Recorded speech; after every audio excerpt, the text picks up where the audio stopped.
but they are the capital vices. They're capital, they're the root, or the head, depending on which direction you want to look, of all sins. So they're not necessarily the worst things a person can do, but they're the starting point or the root of the worst things that we can do.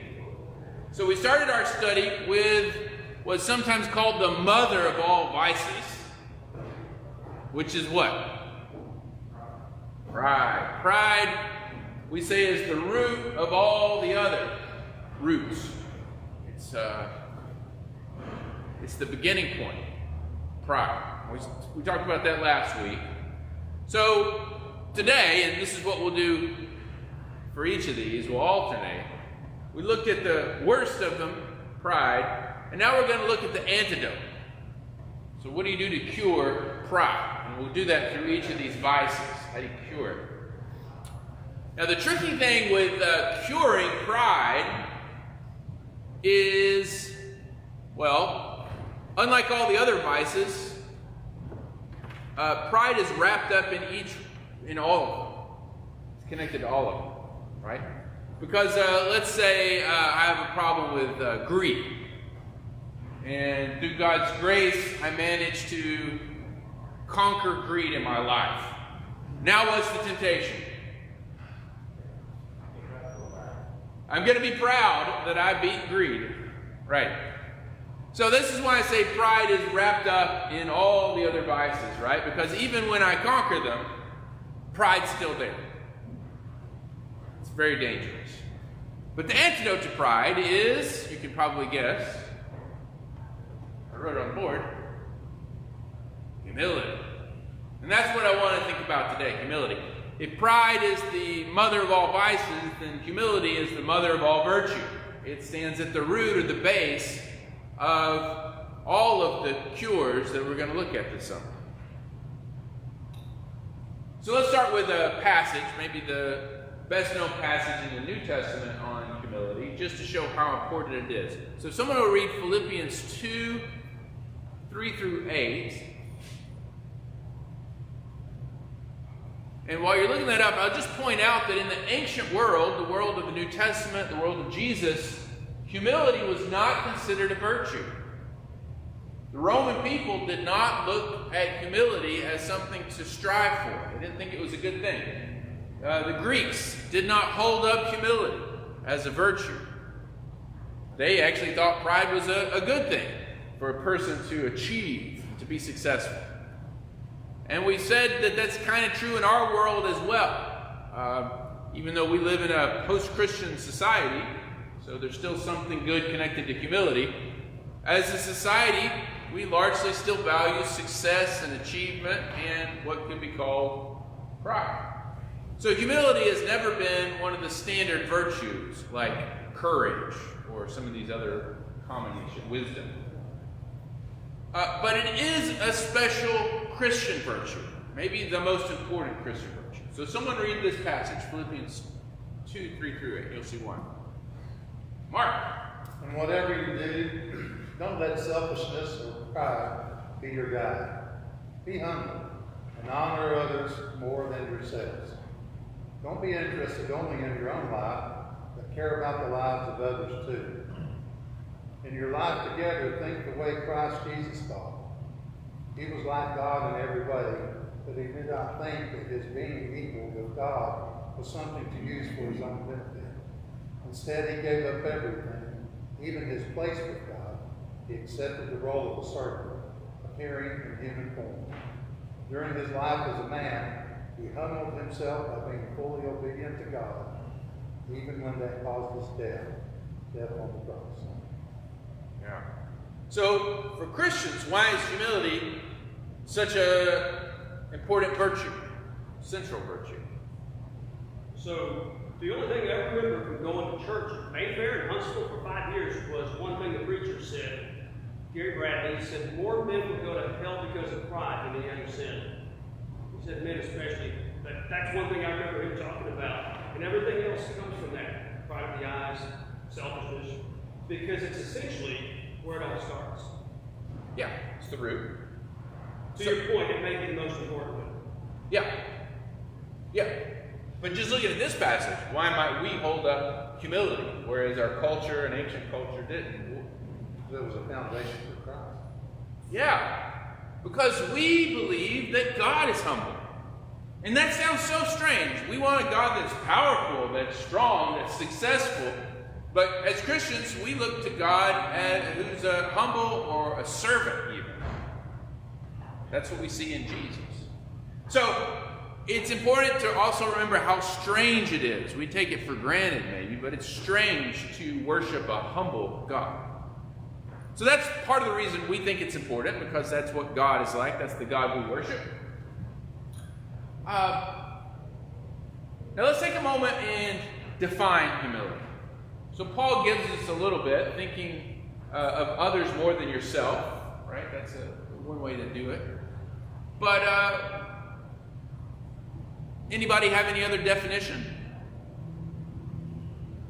What's humility, or what's a humble person?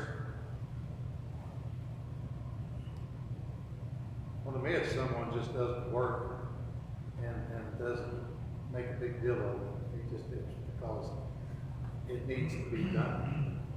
You know, you need to serve because God has told us to. And you don't make a big production of it. You just do it because it's the right thing to do. Okay, so That's a basic. Obedience or submission. Is that what I'm hearing? Okay, one way to define it. One more like that. Other definitions for humility? Wisdom? Can you say more about that? Who said wisdom? Oh, sorry. I thought you said it. Yeah, say more about it. I can't read this. I think it's part of being humble. Okay. It's having wisdom, not wisdom understanding wisdom.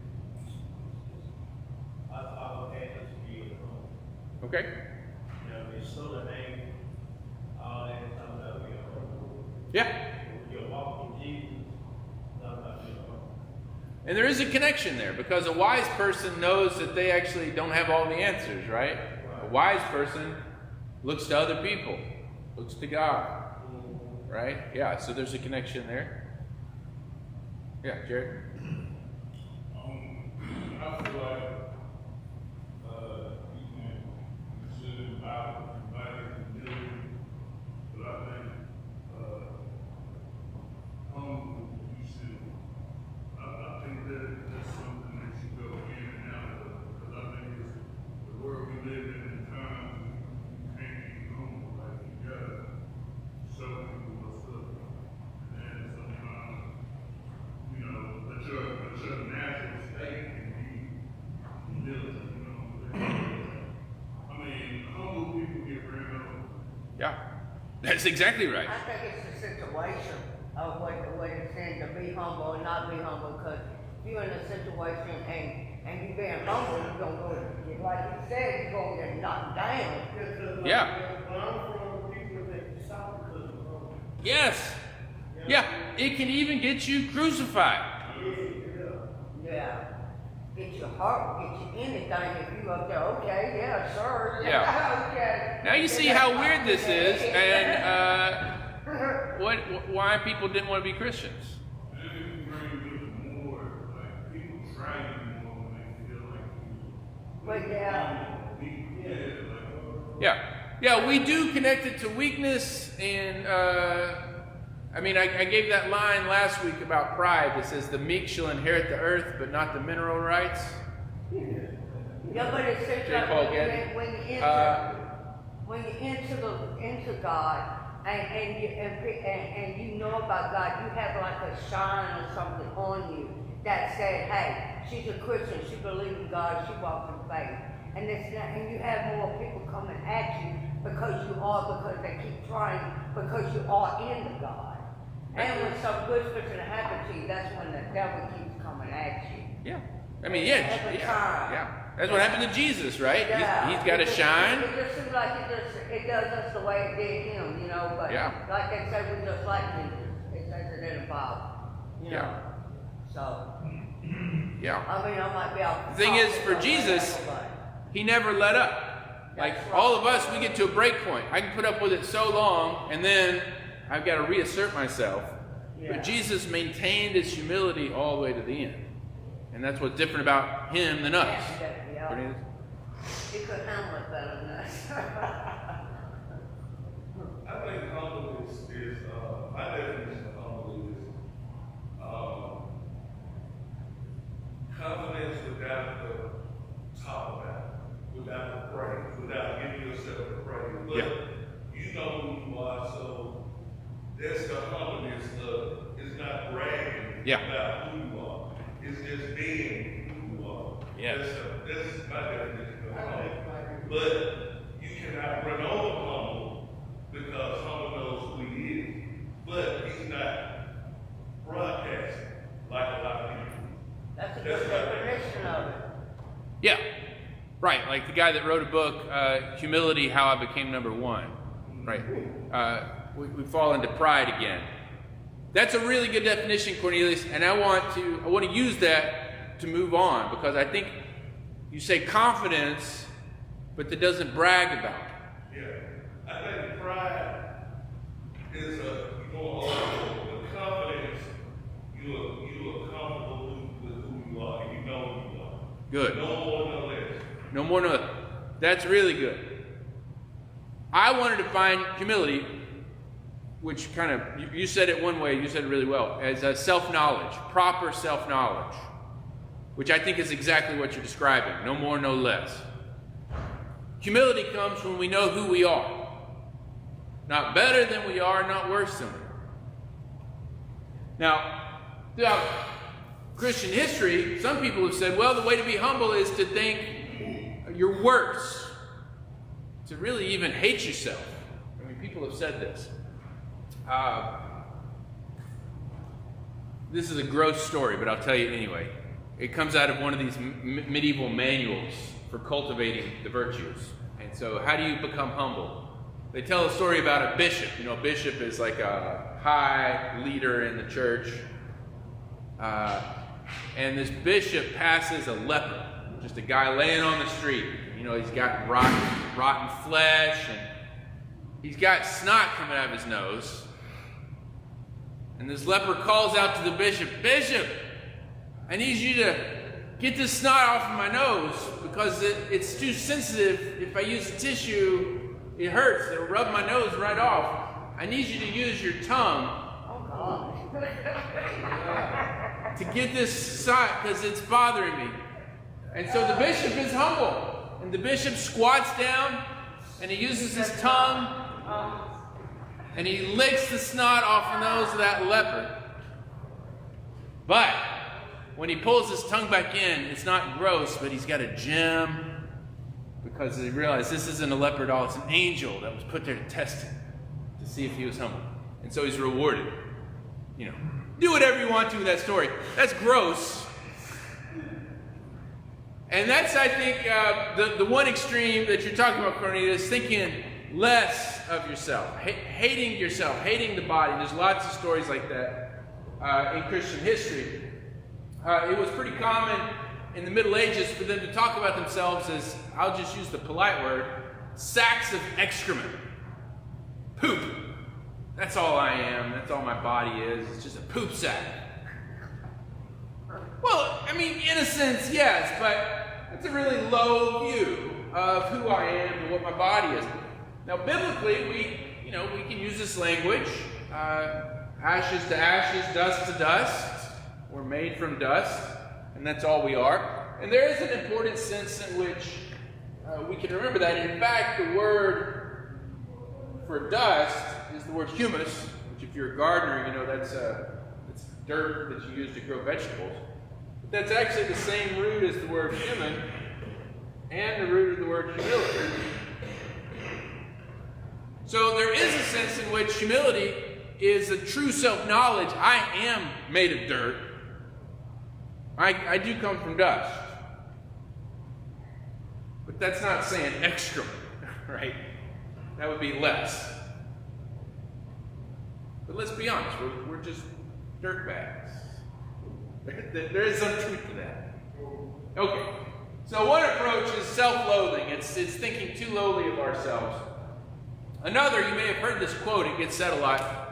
It's attributed to C.S. Lewis, but it's actually from purpose-driven guy, Rick Warren. Rick Warren. He says, humility is not thinking less of yourself. You know the rest of this? It's thinking of yourself less. Snap. C.S. Lewis did say something like that. Now, there's again some truth to this. And back to your point, I'm not bragging. I'm not making a big deal about who I am. Yeah. But I actually think to have self-knowledge requires us to think about ourselves. I don't just stop. Actually, it's not even possible to stop thinking about myself. That would be a self-delusion. We all think about ourselves. The issue is not stopping thinking about ourselves, but it's thinking about ourselves rightly, in the right ways.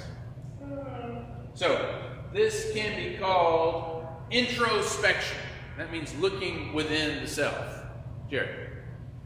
This guy is who we learned all these years who he is. Yeah. Do you think people really know thinking of ourselves? Thinking of ourselves like what?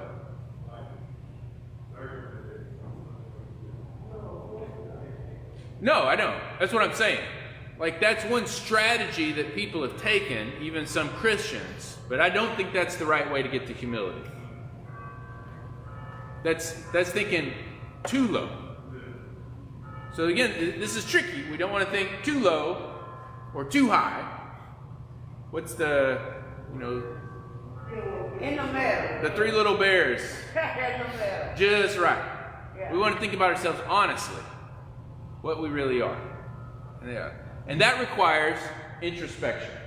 That requires me seeing myself as I really am. Now, what is it that prevents me from seeing myself as I really am?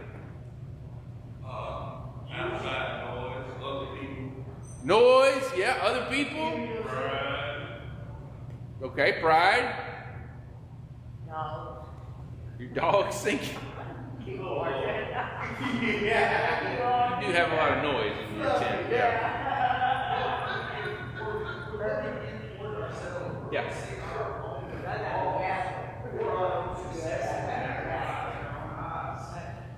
And I think it becomes very hard to see the truth of ourselves because we're not really seeing a reflection. We're like, say I walk by somebody and I couldn't give them money, but I didn't. And I want to hold on to that, more strongly than someone walking by and just, see how it could help them. Yeah. Or if I succeed in, business, I'm the man who really has got lucky. Yeah. I think that's probably the hardest part because we're not going to see a neutral version of ourselves. We're going to see either excess badness or excess goodness. I mean, that is exactly what does happen, and that's the danger. Now, I'm not emphasizing this part as much, but I think I'm going to talk about introspection and sort of solitude and silence. But we can also talk about friendship, right? Friendship, you come home at the end of the day, and you're like, look how many papers I sold, and you got a friend who's honest with you and who loves you, right? And they're like, get off your high horse. That's not that big of a deal. We talked last week about someone that thinks they can play basketball, right? They need good friends that are around to say, look, buddy, you may not be as hot as you think you are, or you may not be able to sing as well as you think. We all need people in our lives that are going to speak the truth to us, right? Your cooking's not as good as you think your cooking is. So that's the role of others in friendship. But there is a sense in which we do have to learn to do some of this work on our own, even though there are these dangers, and you're right about that. Okay? And so we have to find ways to shut out the noise. Because the noise, and that comes through our phones, that comes through the billboards, that comes through all kinds of things. The noise is always telling us one of two things: you're better than you are, or you're worse than you are. Well, and to follow up Justin's point, you do well at something, you think, man, I'm lucky. But we've got to remember that every good and perfect gift comes, or it's all me, and so what's it, Ripple 1, we get struck down and eaten by worms because we're not giving God the glory, right? We have that kind of instant effect. We need to be a little bit more mindful. Yeah. But humility comes from not what I've done, but what God's done through me, what He's let me do so I can do some other things and pass it on. So it's not simply luck, but humility is realizing other people help me get here. God helped me get here. And to me, once you keep that framework, it's not easy to be humble, but still be successful or still do good things. It's not me that's doing it. Yes, yeah, and that's going to be key. We'll come to that too. Go ahead. Yeah, it's coming from more than inflated sense itself. I try not to do it with God. Yeah. Do things. Yeah. And it's not like, oh, well, I'm saying, it was these things on the came with spirit. There's not a way. Yeah, I mean, Christians have historically believed that the best things, faith, hope, and love, only come from God. Yeah. That's right. So there's all these noises in the world telling us, look what you did. Or, you're so bad, or, you need this. They're usually trying to sell us something. Right? They want to bring us down so their product can bring us up. All kinds of noise out there in the world. So as Christians, we've got to find ways to retreat from the noise. That doesn't mean leaving the world or leaving culture necessarily, but we've got to find times where we put our phone down, where we shut the TV off, whatever, and just be quiet. I'll give you another one of these strange stories. This is from the early church. The guy that actually came up with the phrase 7 deadly sins, his teacher told him this. So this is a man who lives in what's now Syria, Greece and Syria. His teacher said, Evagrius, that was his name. Evagrius, go to the cemetery. And I want you to look at the names on the tombstones, and I want you to praise some of them. Tell them how great they are. Flatter them. And then I want you to look at some of the other names and I want you to curse them.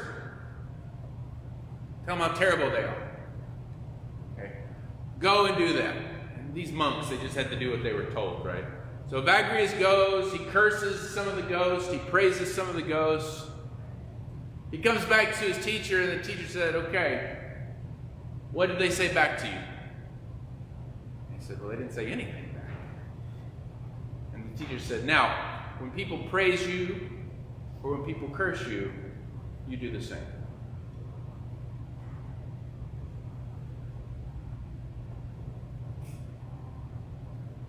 There's, again, these voices out there that will flatter us to try to get us to do something or buy something.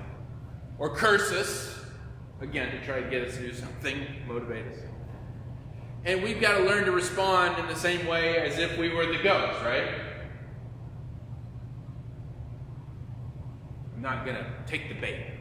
I'm not going to react, right? Because of my confidence to your word. Yeah.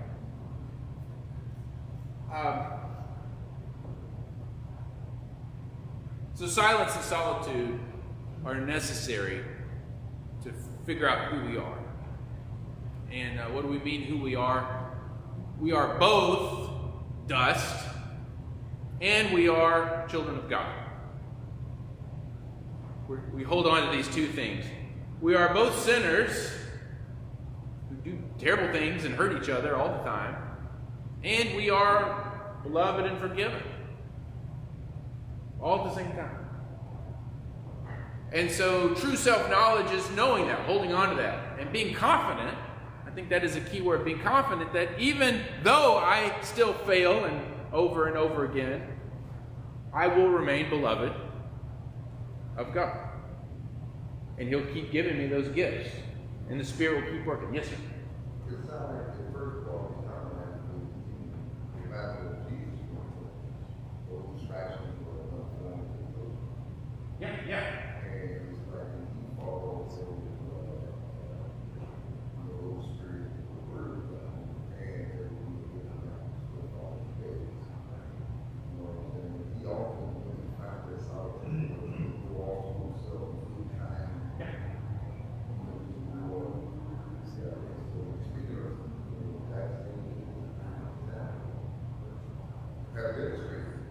Yes. Yeah, so we're talking about Jesus going out into the wilderness in solitude. Even there, there's temptation. The voices don't, they're inside, they're not just outside. But it's kind of like what Carla said. The farther you get on that journey, the more temptations, the harder it can get. That's right. He didn't get tempted in front of him. None of the disciples saw him get tempted. He saw him. Well, the Pharisees would come and say, if you are the Son of God, or if you're a great teacher. So there were different kinds of temptation. But the worst ones, you're right, were when he was by himself. I think that's right. Well, I was going to go down to that. We don't have time. The resist the devil, he will flee from you. I mean, the temptations will get better if we continue to resist it. The devil left Jesus in the wilderness for a long time, so that's really not going in that direction, but humility. But at the same time, you stay humble long enough, they can have less of those temptations coming up to be prideful. Well, yeah, and what is it that allows those temptations to stick? If the devil is, sometimes he's described as throwing darts, throwing fiery darts, right? What is it that allows those to stick to me? I take the bait. My pride. And the more humble that I become, those things, if I can use this image, they don't stick. They slide off, and the devil gives up and goes away. He comes back. But yes, it does get better. But sometimes he brings back seven more. Yeah, he doesn't give up. He's a good example of perseverance. Yeah. You bring 7 more stronger than you. Yeah. Right. Yeah. If you were just one, I wouldn't believe the world over that. So here's the last thing that I want to say: how to be humble. And Jesus talks a lot about this. Jesus says, unless you become like a child, you cannot enter into the kingdom of heaven. Jesus often held up children as models. And I think, I was actually literally writing this on the board as my children are rattling the board and I'm yelling at them, right? So don't be childlike in the bad ways.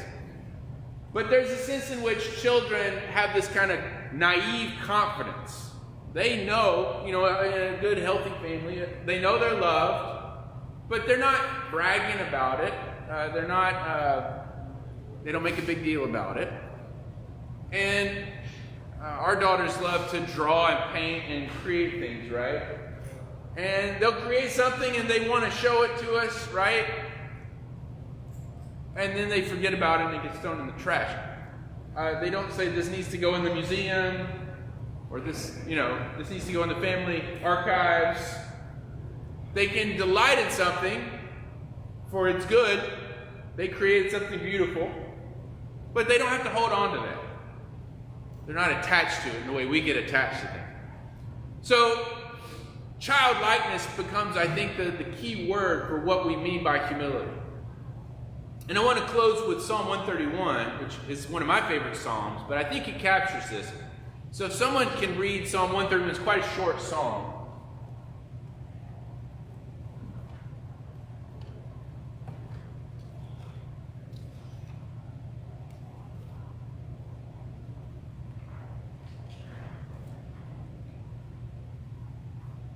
I can read it. Somebody else read it, please. You can use that new translation. I don't even know what to expect from you. 131, Psalm 131. My heart is not proud, Lord. My eyes are not haughty. I do not concern myself with great matters or things too wonderful for me.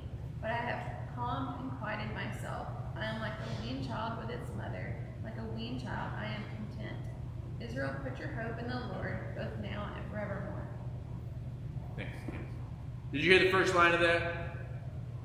Say the first one again. My heart is not proud, Lord. My eyes are not haughty. My heart is not proud, my eyes are not haughty. And then he moves into this image. He says, I'm like a weaned child at its mother's breast. I'm content. Proud. Just another word for being proud. I'm not proud. I'm like a baby in its mother's arms. How can a baby in its mother's arms be proud? They know, without even knowing, but they know that all that they are and all that they have comes from the mom. Weaned child upon its mother's breast. And yet they are weaned, which means they're not an infant anymore, but they're their own person. They're separate. So I think this is a really beautiful image, the weaned child at its mother's breast. This is what humility looks like. I don't concern myself with profound things that are too deep for me, but I rest in God's arms. So childlikeness is a key to help us think about what this looks like, and a way to maybe attack the root of all these other temptations, which is pride. Any final word? That's our bell. What you know in simple terms is that childlike holds trust and Yes. and that fosters a relationship. You don't want to have that relationship with God. You have to trust trusting and depending. Yes. Yeah. Depending on God. See, that child is dependent on God. Right. They're nothing if the mom looks down. And the world will teach you that. Yes. And what do I have to fear? That's where my confidence is, because it's not me at all. It's God. That's a great word to end on. Trust and dependence. Good. 10 minutes back here for worship. See you in a minute. So impressive.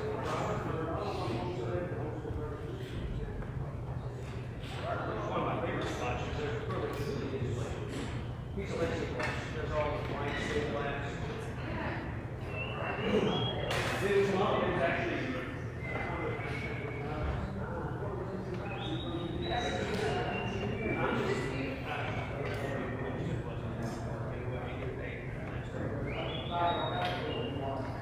good job, actually.